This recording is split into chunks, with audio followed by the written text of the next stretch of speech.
तुम्हारे पिताजी ने दहेज में नौकर चाकर नहीं भेजे हैं।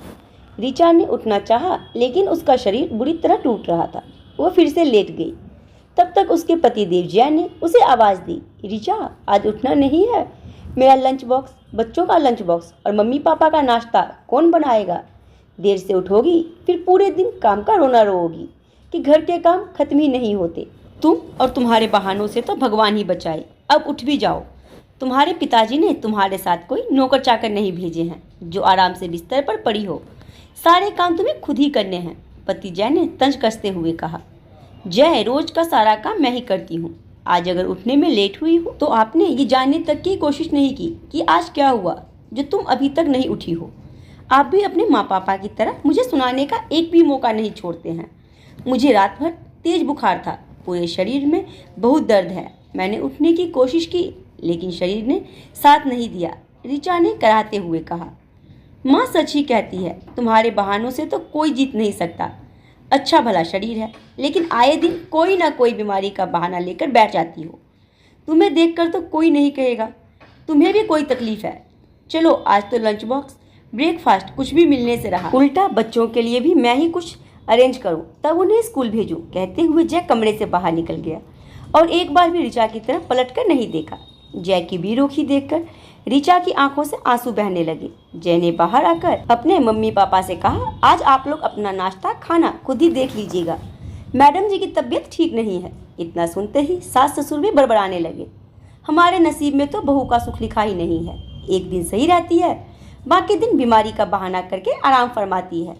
हमसे अब ये सब काम नहीं होंगे।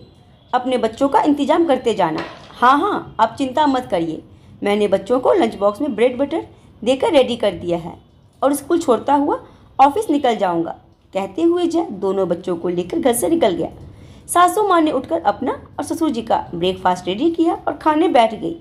पति ने अपना और बच्चों का निपटा लिया, सासू माँ ने अपना और ससुर जी का निपटा लिया। लेकिन ऋचा की याद किसी को नहीं आई कि उससे पूछकर कोई उसे एक कप चाय और बिस्कुट ही दे देता जिससे वो दवाई ले लेती। वो हिम्मत करके जैसे तैसे उठी, ब्रश करके उसने दूध बिस्किट लिए और फिर दवाई खाकर लेट गई। रोज एक सुबह 5 बजे से उठकर हिरनी की तरह नाचती रहती, जिधर जो आवाज लगाता उसी तरफ में भागती चली जाती। सबसे पहले जय और सास ससुर को बेड टी देना, फिर बच्चों को उठाकर स्कूल के लिए तैयार करना, पति और बच्चों को लंच बॉक्स देना, बच्चों को स्कूल छोड़ने जाना, वापस लौटते समय सब्जियां, फल, दूध सब लेते हुए आना। घर आकर सबसे पहले सास ससुर को ताज़ा नाश्ता बना कर देना, घर की साफ सफाई, कपड़े धोना, बर्तन साफ करना वो खुद ही करती। उसने कोई हेल्पर भी नहीं लगा रखी थी। बड़ा शहर था, जय की आमदनी इतनी नहीं थी, इसीलिए वो बड़े हिसाब से अपनी घर गृहस्थी चला रही थी। अपनी परेशानी सह लेती, लेकिन घर के किसी सदस्य को कोई कमी नहीं होने देती, जिसका फल आज उसे बीमार पड़ते ही उसके पति और सास ससुर ने उससे मुंह मोड़ कर दिया। सब उसे ऐसा महसूस करवा रहे थे जैसे कि वो जानबूझकर बीमार पड़ी है। वो मन ही मन अपराध बोध से भर गई। इधर करीबन 1 महीने से उसे रोज ही बुखार आ जाता और वो घर में ही रखी दवाई खा लेती और बुखार उतर जाता। वो फिर से काम में जुट जाती, लेकिन सही देखभाल ना होने की वजह से वो दिन ब दिन कमज़ोर होती चली जा रही थी और उसी कमजोरी ने उसे बिल्कुल तोड़ कर रख दिया, जिसकी वजह से आज वो उठ तक नहीं पाई। उसके मुंह का स्वाद बिल्कुल खराब हो गया था, जिसकी वजह से उसका कुछ खाने का मन नहीं करता। घर में शायद कोई उससे प्यार से मनोहार करके कहता तो शायद वो थोड़ा बहुत खा भी लेती, लेकिन सास ससुर तो जैसे मौका ढूंढते उसे सुनाने का, और पति वो तो सबसे बढ़कर था। सास ससुर की तो बातें बर्दाश्त कर लेती, लेकिन जय के शब्द तीर की तरह चुभते। दोपहर में उसी शहर में रहने वाली उसकी बहन क्षितिजा उससे मिलने आई। ऋचा को लेटे देखकर उसने उसे छू कर देखा तो बोली, तुम्हें तो बुखार है, उठो अभी चलो मेरे साथ डॉक्टर के यहाँ।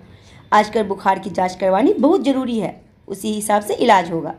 उसने सहारा देकर ऋचा को अपने साथ रिक्शे में बैठाया और डॉक्टर के पास लेकर गई। वहाँ जांच में टाइफाइड निकला। उसने वहीं से फ़ोन करके जय को वहीं बुलाया। डॉक्टर ने उसे कसकर डांट लगाई, एक ही घर में रहते हुए आपको अपनी पत्नी की गिरती सेहत नहीं दिखाई दी, या फिर देखकर भी नज़रअंदाज करते रहे कि वो पड़ गई तो घर के काम कैसे होंगे। एक औरत अकेले पूरा घर संभाल सकती है, लेकिन उसके जरा से भी बीमार होने पर घर में कोई उसकी तकलीफ नहीं समझता, बल्कि अपने कड़वे शब्दों से उसको और भी तकलीफ पहुंचाता है। इसीलिए वो अपनी तकलीफ किसी को नहीं बताती।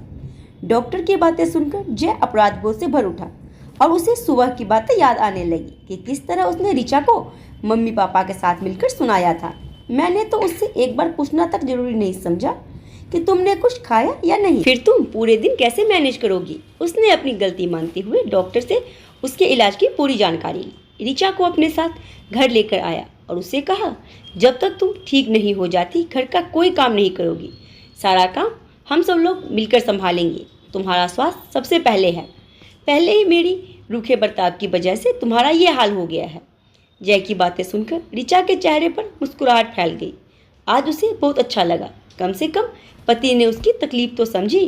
बेटे की बातें सुनकर सास ससुर भी समझ गए अब उनकी दाल नहीं गलने वाली, इसीलिए अब थोड़ा बहुत तो काम उन्हें भी करना ही पड़ेगा। दोस्तों, क्यों एक बहू को, एक माँ को, एक पत्नी को बीमार पड़ने का कोई हक नहीं होता?